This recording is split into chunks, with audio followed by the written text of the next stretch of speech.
Does the legal guardian of the patient have power of attorney for Beth Diane Schimel? What does that mean?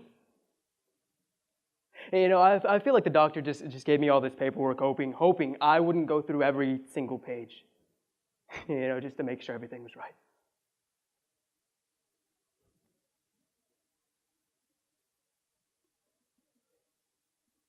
Well, it isn't. Because we shouldn't be here.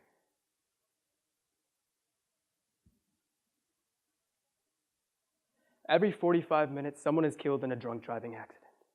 That choice that someone makes to have a good time rather than be responsible is why approximately 11,000 people die every year.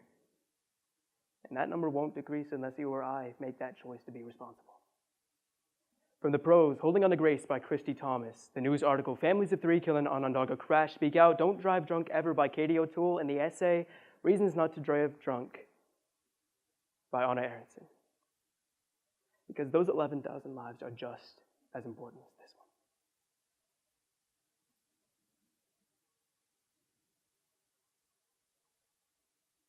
one. Beth and I, we met in high school. In the Improv Comedy Club. Yeah, actually, I was walking past the club meeting, and I saw her standing on stage, and she was adorable. So I walked in, and I sat in the back row, and Beth came up, and she asked me if I wanted to join the Improv Comedy Club. And in my mind, I was just thinking, anything that gets me closer to her, I'm in. That's how we met. And after high school, she went to state college, and I went into the military. And we made it through high school and college and basic training. So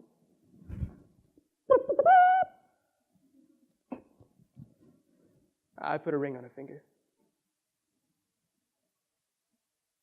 Now, nothing changes a man like finding out he's going to be a father. There's just something unbelievably special about that relationship. And I never missed a doctor's appointment. It didn't matter what I had to do on base. I was not going to miss out on a single moment of my daughter's life. And every morning, I would fill Beth's belly. Baby would kick. It's like she got up 10 seconds early just to say hi to her daddy.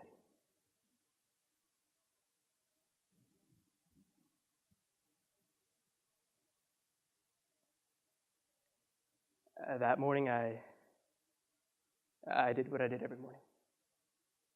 I got up early, I looked at her belly. I brushed my teeth, jumped into the shower, put on my uniform, and I got to base. Around 0700 hours, one of the MPs came up to me, and he told me I needed to go to the office of the commanding officer. In all my years of being in the military, that never happened. And so on my way to the CO's office, I realized that this guy is running, and I'm running right there with him. And if he's running and I'm running, then there must be something wrong, right? And so they asked me to sit down, and I say no. No, I don't want to sit down. Because if I sit down, that means something is wrong.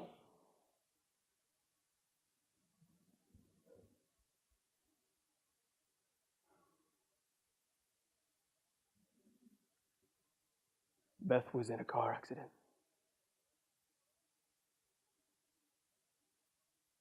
She was hit on her side by a drunk driver.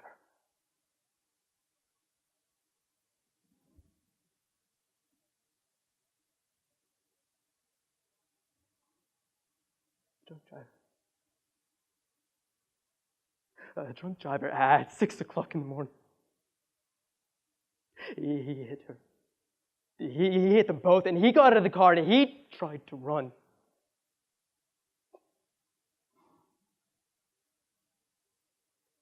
Beth and the baby were stuck in the car. And he said she was strong, that she was fighting the whole time. And it took them 43 minutes to get her out of the car. You know, by that time, she was unconscious. And she was losing the baby.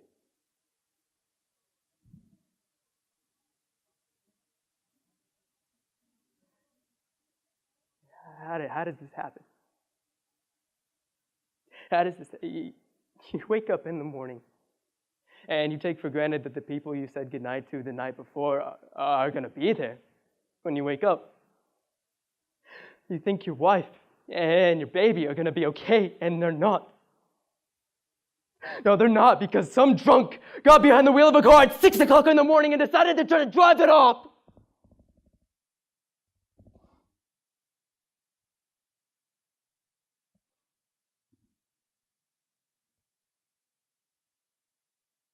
Police said the driver of the SUV, Anthony Saccone, age 30, was driving drunk at the time of the incident.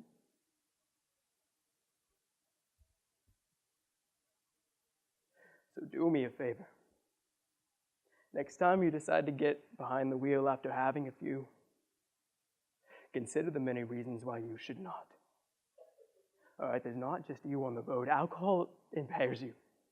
All right, diminished driving skills, reaction time, judgment, and if these reasons aren't enough to think twice before getting behind the wheel, ask yourself if you'll be able to live with the consequences of having someone killed because of you.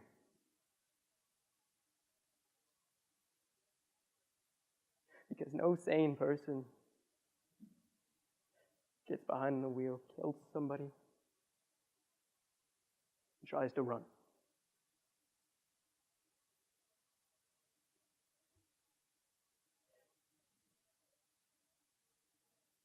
And now as I stand outside the hospital, I realize that my baby girl doesn't even have a name.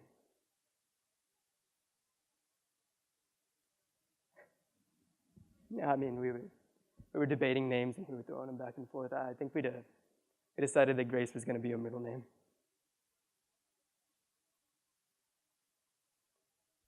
And how do I tell her?